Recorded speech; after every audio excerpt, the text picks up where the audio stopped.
Welcome to new lesson. अगर आपने पहले कभी गूगल एड्स रन नहीं किए हैं तो आपको गूगल एड्स की कुछ टर्मिनोलॉजीज हैं जिसके बारे में आपको पता होना चाहिए। ये जो टर्म्स हैं ये बार बार रिपीट होते हैं, तो अगर आपको इनके बारे में नहीं पता तो ये बहुत ज़रूरी है कि आप इन्हें जानो। आज कुछ जो स्टैंडर्ड टर्म्स हैं जो बार बार सुनने को मिलती हैं, हम उसके बारे में बात करेंगे। देन बाकी जो लेसन्स आगे आप सीखोगे, देन कुछ टर्म्स होंगी जो आप पहली बार सुनोगे तो उनको मैं वहीं एक्सप्लेन कर दूंगा, क्योंकि गूगल एड्स में बहुत सारी टर्म्स हैं। ठीक है, तो कुछ में जो बेसिक टर्म्स हैं, कुछ जो स्टैंडर्ड टर्म्स हैं जो ज्यादा सुनने को मिलती हैं, उसे मैं आज कवर करने की कोशिश करूंगा। तो सबसे पहली सीटीआर। ये जो सीटीआर है ये आप बार बार बार बार सुनोगे। सीटीआर की फुल फॉर्म होती है क्लिक थ्रू रेट। तो जैसे आप नाम से समझ सकते हो, क्लिक थ्रू रेट, कितने लोग आपकी एड देख रहे हैं और उसमें से कितने लोग आपकी एड पे क्लिक कर रहे हैं, उसको हम कहते हैं सीटीआर। सपोज करो 100 लोगों ने आपकी एड देखी और उसमें से 5 लोगों ने एड पे क्लिक किया, तो आपका सीटीआर हुआ 5%। ठीक है, अब सपोज करो 2 लोगों ने आपकी एड पे क्लिक किया और 100 लोगों ने एड देखी, तो आपकी सीटीआर कितना है? 2%।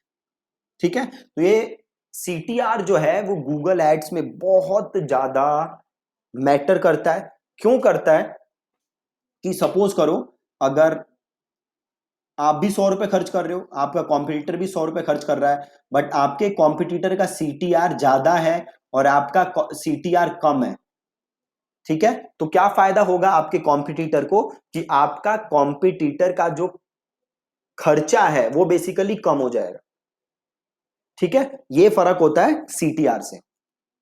तो अभी के लिए आप जस्ट ये समझ लो कि सीटीआर का मतलब क्या होता है, क्लिक थ्रू रेट। और क्लिक थ्रू रेट कैसे कैलकुलेट होता है? तो अगर 100 लोग आपकी ऐड देख रहे हैं तो उसमें से कितने क्लिक कर रहे हैं, वो आपका हो गया क्लिक थ्रू रेट परसेंटेज। ठीक है, तो पहली चीज सीटीआर।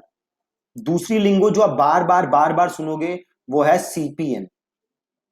सीपीएम का मतलब है cost per 1000 impressions.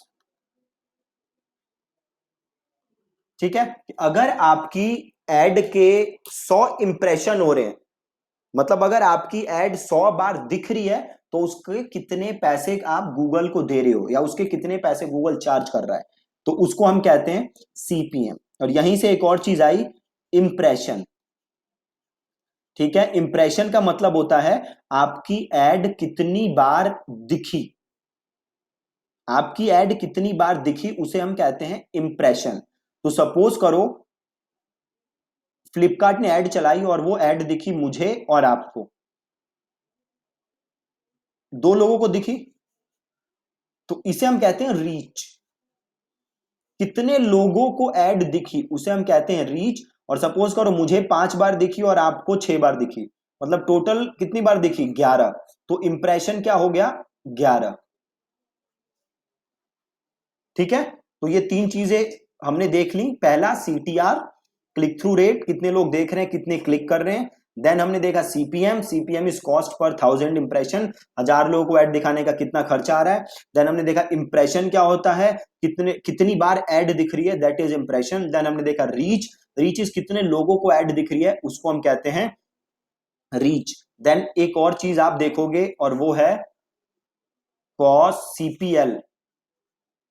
CPL is cost per lead.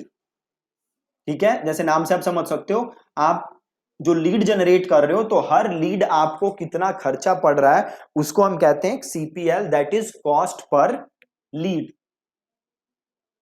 Then एक वर्ड आप बार बार सुनोगे एंड दैट इज कन्वर्जन।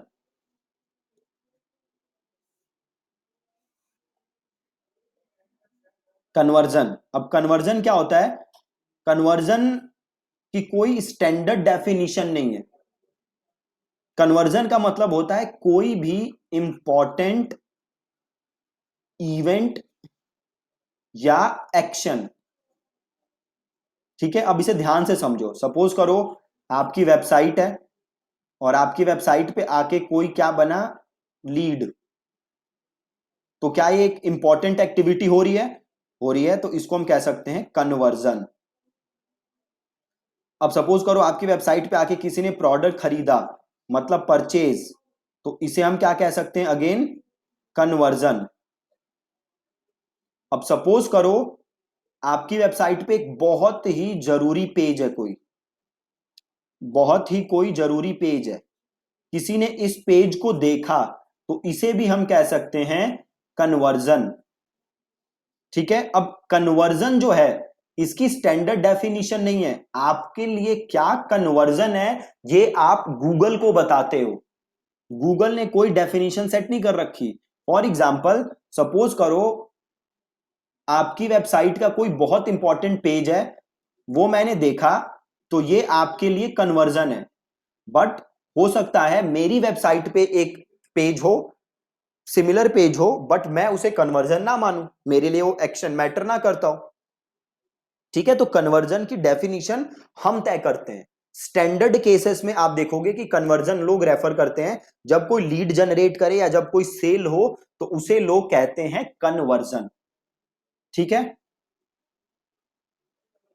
अब एक और चीज जो आपको बार बार सुनने को मिलेगी, तो अब तक हमने क्या क्या बात कर ली, अब तक हमने बात कर ली CTR, that is click through rate. Then हमने बात कर ली CPM, cost per thousand impression. Then हमने बात कर ली इंप्रेशन की, आपकी ऐड कितनी बार दिख रही है। देन हमने बात कर ली रीच की, आपकी ऐड कितने लोगों को दिख रही है। देन हमने बात कर ली सीपीएल की, CPL is cost per lead, कि आप जो भी लीड निकाल रहे हो आपको, तो पर लीड आपको कितना खर्चा पड़ रहा है।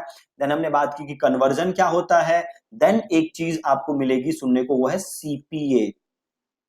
CPA is cost per acquisition, मतलब आप जो भी कस्टमर अक्वायर कर रहे हो उसके लिए आपका खर्चा कितना हो रहा है, उसको हम कहते हैं सीपीए। ठीक है जी, सीपीए किसे कहते हैं, जो भी आप कस्टमर अक्वायर कर रहे हो उसके लिए कितना खर्चा हो रहा है, उसको हम कहते हैं सीपीए। Then bid. ठीक है, बिड इज आप गूगल को कितने पैसे दे रहे हो, या फिर आप एक एक्शन के लिए कितना पैसा दे सकते हो, उसे हम कहते हैं बिड। जैसे आईपीएल में होता है ना, जैसे आपको युवराज सिंह खरीदना है तो लोग कहते हैं मैं 1 करोड़, 2 करोड़, 3 करोड़, 5 करोड़, तो that is bid. Similarly Google में भी आप बिड करते हो कि भैया मैं एक सेल के इतने पैसे दे सकता हूं, मैं एक लीड के इतने पैसे दे सकता हूं, मैं एक क्लिक के इतने पैसे दे सकता हूं, तो उसे हम कहते हैं बिड। ठीक है, हाँ, और एक बहुत ही जरूरी चीज है जो आप बार बार सुनोगे, and that is conversion rate. मैं बता नहीं सकता आपको how important this is. Conversion rate का मतलब क्या है, आपके वेबसाइट पे कितने लोग आ रहे हैं और उसमें से कितने कन्वर्ट हो रहे हैं। फॉर एग्जाम्पल सपोज करो मेरी वेबसाइट पे आए 100 लोग, और इन 100 में से 3 ने मेरा प्रोडक्ट खरीदा, तो मेरा कन्वर्जन रेट क्या है, 3%। ठीक है, या फिर सपोज करो मेरी वेबसाइट पे आए 5 लोग, सॉरी, मेरी वेबसाइट पे आए 100 लोग और उसमें से 5 ने प्रोडक्ट खरीदा, तो उसे हम कहते हैं 5% हो गया कन्वर्जन रेट। अब देखो एक सिचुएशन देखो, सपोज करो ये है आपकी वेबसाइट, आपने टोटल पैसे खर्च किए एड में 500 100 रुपए। ठीक है, और आपकी वेबसाइट पे आए 5 लोग, आपकी वेबसाइट पे आए 5 लोग, और आपका कन्वर्जन रेट है, एग्जाम्पल के लिए मान लेते हैं, इतना होता नहीं है, जस्ट एक एग्जाम्पल पर्पस के लिए आपको बता रहा हूं, 50%। मतलब 100 लोग आए, 100 लोगों ने क्लिक किया, 5 लोग आए, और 5 में से 2.5 ने आपका प्रोडक्ट खरीदा। और सपोज करते हैं प्रोडक्ट है मेरा 100 रुपए का, मतलब टोटल कितने आपने रिवेन्यू जनरेट किए, 250। वहीं लगा लो मेरी वेबसाइट है, मैंने भी कितने खर्च किए, 100, मेरे पे भी आए 5, बट मेरा कन्वर्जन है से 20%। तो मेरे कितने लोगों ने प्रोडक्ट खरीदा, बस एक बंदे ने खरीदा। क्यों, 5 आए थे,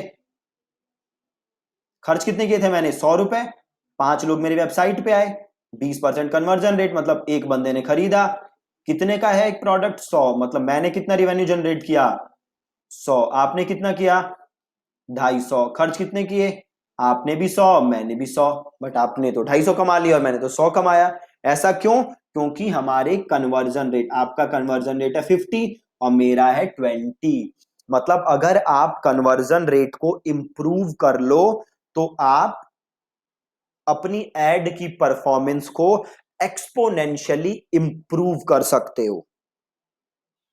ठीक है, एक्सपोनेंशियली इंप्रूव कर सकते हो। और एक और चीज जो आप सुनने को मिलेगी आपको, एक बार देख लेते हैं दोबारा क्या क्या हमने किया है। सो CTR समझ गए आप, CTR क्या है, CPM आप समझ गए, 1000 इंप्रेशन के कितने पैसे लगते हैं। देन वी हैव रीच, कितने लोगों को आपकी ऐड दिख रही है। देन वी हैव इंप्रेशन, कितनी बार ऐड दिख रही है। CPL, cost per lead. Then आपने समझा कन्वर्जन क्या होता है, कोई भी इंपॉर्टेंट एक्शन उसे हम कहते हैं कन्वर्जन। देन हमने पढ़ा CPA, CPA is cost per acquisition. Then bid, आप कितने पैसे देने के लिए तैयार हो। कन्वर्जन रेट, कितने लोग आ रहे हैं उसमें से कितने आपके कन्वर्ट हो रहे हैं। ठीक है, देन हमने कन्वर्जन रेट का एग्जांपल समझा कि कन्वर्जन रेट एग्जैक्टली काम कैसे करता है।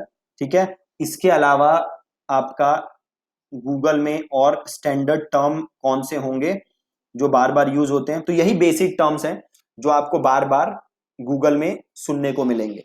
ठीक है, और जो भी स्टैंडर्ड और इसके अलावा जो भी टर्म्स आएंगी वो मैं लेसन्स में आपको साथ साथ समझा दूंगा, क्योंकि काफी सारी टर्म्स हैं जो कि अभी आपको समझाना आपको ज्यादा समझ नहीं आएगा, वो उसी लेसन के साथ या उसी कॉन्सेप्ट के साथ आपको समझ आ सकता है।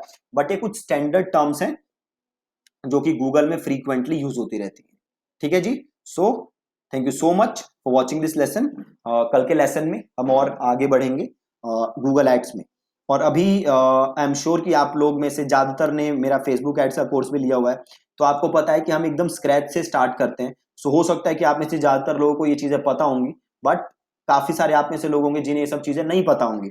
तो मेरा गोल हमेशा होता है कि हम बेसिक से स्टार्ट करें और धीरे धीरे हम एडवांस चीजों पे जाएं, एडवांस स्ट्रेटेजीज पे जाएं, एडवांस कॉन्सेप्ट्स पे जाएं। क्योंकि अगर आपको बेसिक्स क्लियर नहीं है तो बिलीव मी ऑन दिस, आगे का आपको कुछ समझ नहीं आने वाला।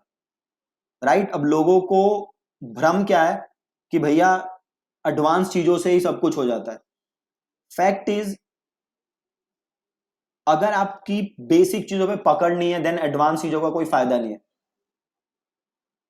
प्रॉब्लम यह है कि हम में से ज्यादातर लोग या आप में से ज्यादातर लोग ऐसे लोगों की बातें सुनते हो यूट्यूब पे जो डेली 50 रुपए 100 रुपए एड पे खर्च करते हैं, जिन्होंने लाइफ टाइम में ही 1000 रुपए खर्च किए हैं, and then they are preaching about ads. उन्हें खुद आइडिया नहीं कि स्केलिंग क्या होती है, उन्हें खुद पता नहीं स्ट्रेटेजीज क्या होती है। ठीक है, तो हम एकदम बेसिक से स्टार्ट करेंगे और देन हम एडवांस चीजों पे मूव करेंगे। बट मेक श्योर कि आपके बेसिक्स एकदम क्लियर हैं, आपको एकदम चीजें पता हैं। अगर आपको वीडियो 2 बार देखनी पड़ रही है कोई प्रॉब्लम नहीं है, 2 बार देखो। बट अगर आपने बेसिक लेसन्स मिस कर दिए देन आगे आपको दिक्कत होगी। ठीक है जी, that's it from this lesson.